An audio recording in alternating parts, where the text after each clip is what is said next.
पर्न या लीफ के पहले लेक्चर में हमने जो चीज़ें डिस्कस की थी उसमें मैंने आपको बताया था कि जब हम लोग लीफ को डिस्क्राइब करते हैं तो उसमें वृंत है या नहीं है और अनुपर्ण है और उसका प्रकार क्या है।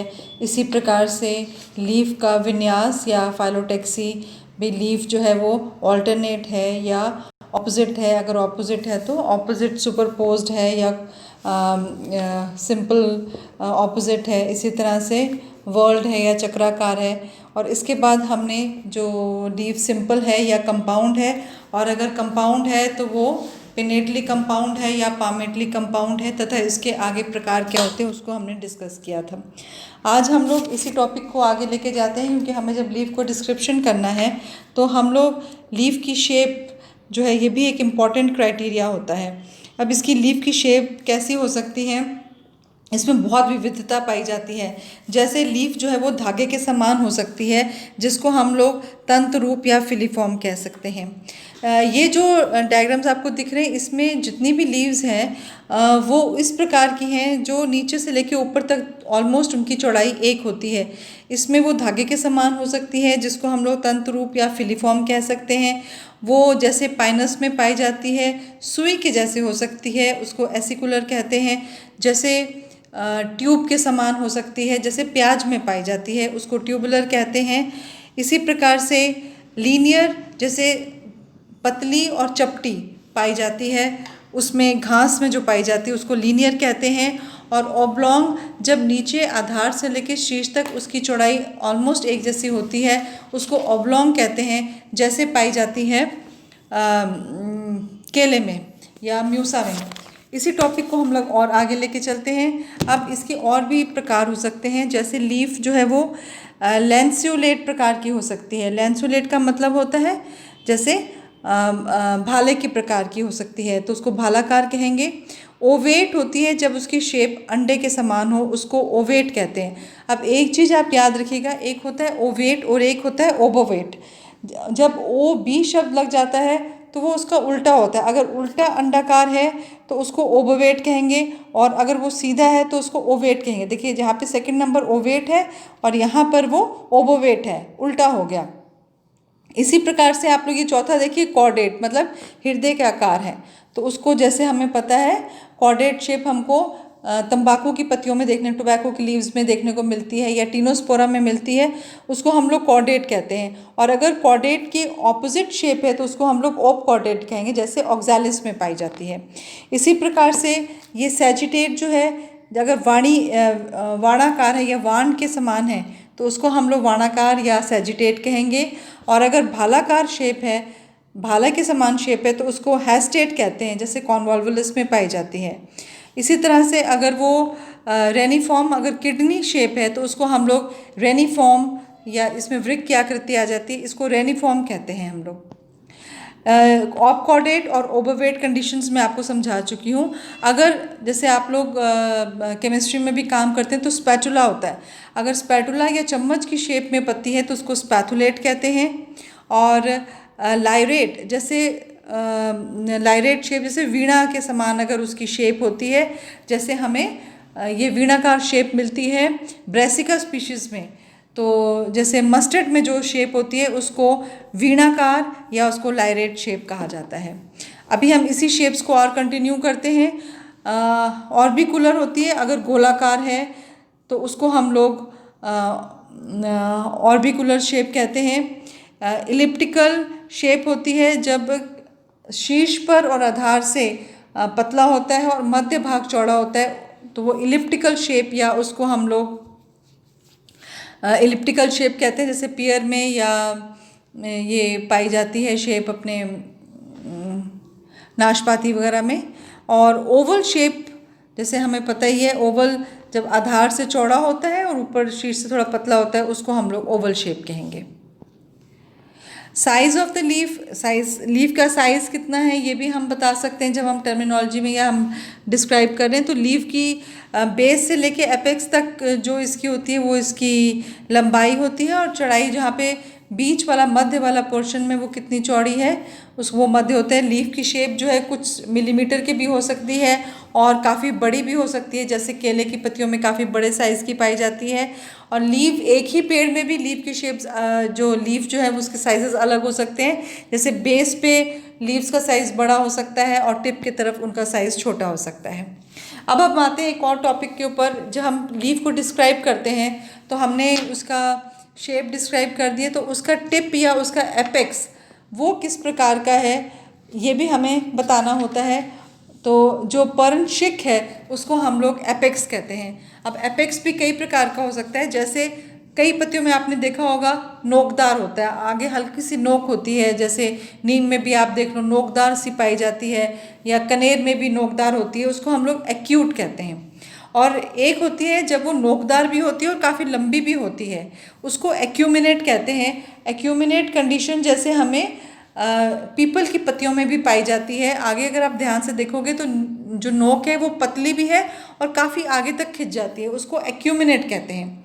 अगर वो ऊपर से गोल है, अगर लीफ जो है वो ऊपर से लीफ का वो गोल है, जैसे बरगद में पाई जाती है, उसको कुंठाग्र कहते हैं, वो गोल है। और रिकर्व्ड भी हो सकती है, जैसे कईयों में हल्की सी मुड़ी हुई हो, उसको रिकर्व्ड कह सकते हैं। इसके अलावा भी कई प्रकार की मार्जिन्स होती हैं, जैसे कई जगह पे आप देखोगे तो वो खांच सी बन जाती है, जैसे शीश पर गहरी गोल खांच उपस्थित होती है, जैसे बौहिनिया या कचनार की पत्ती होती है, इसको रिट्यूस करते हैं। और एक होती है लीफ जिसको हम लोग इमार्जिनेट भी कहते हैं, कि इसमें छोटी सी खांच प्रेजेंट होती है, तो उसको हम लोग इमार्जिनेट कहते हैं। तो ऐसे और भी प्रकार हो सकती हैं, बेसिक प्रकार मैंने आपको बता दी। अगर हम इसी तरह से लीफ की मार्जिन्स भी अलग अलग हो सकती हैं। अब अगर लीफ की मार्जिन कहीं से भी कुछ कटी हुई नहीं है, ठीक है, तो वो निरंतर है और चिकनी है, कोई कटाव नहीं है, जैसे पीपल में होता है, तो उसको हम लोग एंटायर कहते हैं, या अभिन्न कोर या अछिन्न कोर भी कह सकते हैं। इसी तरह से कई बार आपने देखा होगा जैसे अशोका की पत्तियां होती हैं, उसमें जो पर्णतंतु होता है उसमें हमें वेव्स नज़र आते हैं। जब वेव्स प्रेजेंट होते हैं तो उसको हम लोग तिरंगित कहते हैं, वे भी कह सकते हैं। इसी प्रकार से एक होती है जिसको हम लोग डेंटेट कहते हैं। जब डेंटेट कौन सी होती है, जब उसमें तीखे और चौड़े दांत प्रेजेंट हो, उसको हम लोग डेंटेट कहते हैं। और अगर तीखे और छोटे हो तो उसको हम लोग सिरेट कहते हैं। और कई बार वो एक से अधिक बार कटाव होता है, उसको हम लोग डबल डेंटेट या डबल सिरेट भी कह सकते हैं। और कुछ में जो किनारे होते हैं तट के ऊपर तीखे शूल प्रेजेंट होते हैं, जैसे आप लोगों को सत्यानाशी एक प्लांट है जिसको आर्जिमोन मैक्सिकाना कहते हैं, तो उसमें आप देखो उसके किनारों पर शूल प्रेजेंट होते हैं, तो उसको हम लोग स्पाइनी कह सकते हैं। और कई बार उसके तट के ऊपर कोमल रोम प्रेजेंट होते हैं, तो उस कंडीशन को हम लोग सीलिएट कहते हैं। और एक चीज़ और होती है, जैसे आप यहाँ पर देखो ये बाइडेंटेट, जैसे दांत जो है वो दो बार कटे हुए हैं, उसको बाइडेंटेट कहेंगे।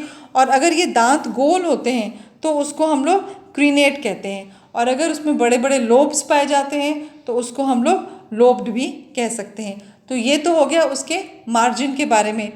मार्जिन के बाद अब हम लोग बात करते हैं वेनेशन के बारे में, जिसको हम लोग शिराविन्यास कहते हैं। शिराविन्यास को हम लोग पहले दो भागों में डिवाइड कर सकते हैं, जिसको हम लोग पैरेलल वेनेशन और रेटिकुलेट वेनेशन कहते हैं।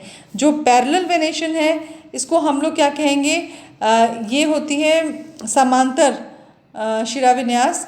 और जो रेटिकुलेट होता है इसको हम लोग जालिका वृत्त कहते हैं। और आपको ये भी पता है कि डाइकॉट्स में जालिका वृत्त प्रकार की वेनेशन पाया जाता है, और मोनोकॉट्स में पैरेलल या समांतर प्रकार का शिराविन्यास पाया जाता है। अब ये शिराविन्यास में अगर मध्य में एक ही शिरा है तो उसको हम लोग एक शिरी कहते हैं। एक शिरी पैरेलल में भी हो सकता है और रेटिकुलेट में भी हो सकता है।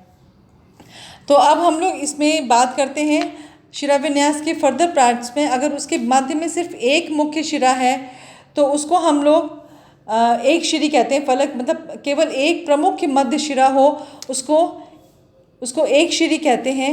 ये अगर पैरेलल में है तो उसको हम लोग समांतर एक शिरी कहेंगे, और अगर जालिका वृत्त में है तो उसको हम लोग जालिकावृत्त एक शिरी कहेंगे। अब इसमें जहाँ पर बहुशिरी होता है, अब जैसे आप एक को देखिए, ए डायग्राम जो है वो एक शिरी है, और जो डी है वो भी एक शिरी है। ए वाला जालिकावृत प्रकार का है और डी वाला ये समांतर प्रकार का है। इसके बाद अगर हम लोग बहुशिरी की बात कराएं तो ये दो प्रकार की हो सकती हैं। या तो सारी शिराएं जो है वो आधार से तट की तरफ एक दूसरे से दूर होती जाती हैं तो उसको अपसारी या डाइवर्जेंट कहते हैं। और जब ये पास आती जाती हैं बेस से और एपेक्स की तरफ, मतलब आधार से निकलकर वो पहले तो थोड़ी दूर होती हैं और उसके बाद वो पुनः समीप आ जाती हैं, तो उसको हम लोग अभिसारी कहते हैं। तो जो बी वाला डायग्राम है ये है रेटिकुलेट वेनेशन का मल्टी कॉस्टेट कन्वर्जेंट, या इसको हम लोग कहेंगे अभिसारी। और जो ई है वो समांतर का बहुशिरी अभिसारी है। और जो सी वाला है वो अपसारी प्रकार का है जो कि जालिकावृत में है। और जो एफ वाला है वो अपसारी है, ये पैरेलल प्रकार में है। तो इस प्रकार से आप लोग देख लीजिए, सबसे पहले आपको पता होना चाहिए कि उसमें जालिकावृत है या समांतर है। फिर आप देखिए कि वो अगर उसके अंदर मध्य में एक मुख्य शिरा है या एक से अधिक है। अगर एक है तो वो उसको हम लोग क्या कहेंगे, एक शिरी।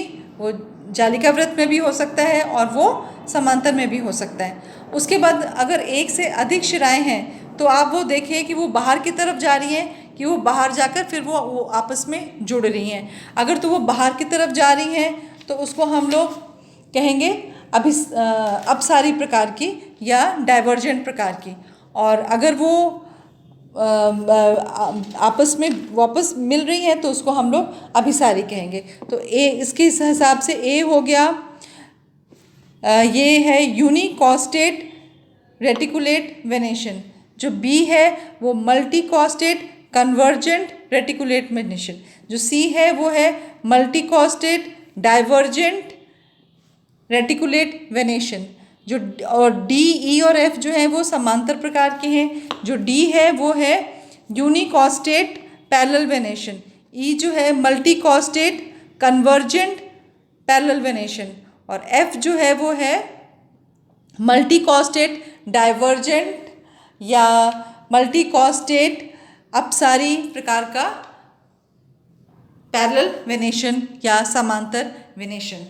इसके अलावा कई बार आपको जो लीफ का कैरेक्टर बताना होता है वो होता है लीफ का सरफेस किस प्रकार का है। तो अगर हम उसका सरफेस या पर्ण की सतह देखेंगे तो हो सकता है कि उसमें बिल्कुल भी रोम ना हो। अगर रोम ना है तो उसको हम लोग ग्लैब्रस या अरोमिल कह सकते हैं। और अगर उसमें रोम है तो उसको हम लोग उसके आगे फर्दर प्रकार हो सकते हैं, उसको हम लोग रोमिल या प्यूबिसेंट या हेरी कह सकते हैं। तो वो आगे वो किस प्रकार के उसको और हम लोग डिस्क्राइब कर सकते हैं। कई बारी जो सतह होती है वो बहुत चिकनी भी होती है और चमकदार भी होती है, जैसे पीपल में होती है, उसको हम लोग नीलाभ या ग्लॉकस कहते हैं। और कई बारी वो चिपचिपी होती है तो उसको लसदार हम लोग कह सकते हैं। तो कई बारी आप देखोगे जैसे कि उसमें पाई जाती है आँख की पत्ती को अगर आप हाथ लगाओगे तो उसके ऊपर ऐसा लगता है जैसे वैक्स का डिपोजिशन है, तो उसको वैक्स ही कह सकते हैं। और कई बारी जैसे आप लोग किसी पत्ती को हाथ लगाओ तो बहुत खुरदुरी या वो रफ़ नज़र आती है। तो इस प्रकार से आपको लीफ का सतह रफ़ है या स्मूथ है या हेयरी है या वैक्सी है या ग्लॉकस है, इस प्रकार से हम लीफ के सरफेस को भी डिस्क्राइब कर सकते हैं। तो इसी के साथ ही हमारा लीफ का जो डिस्क्रिप्शन है वो कंप्लीट होता है। हमने मोस्टली इसमें लीफ के सभी टाइप्स को डिस्कस कर लिया है। नेक्स्ट लेक्चर में जो है मैं आपको पुष्पक्रम या इन्फ्लोरेसेंस के बारे में बताऊंगी। Thank you.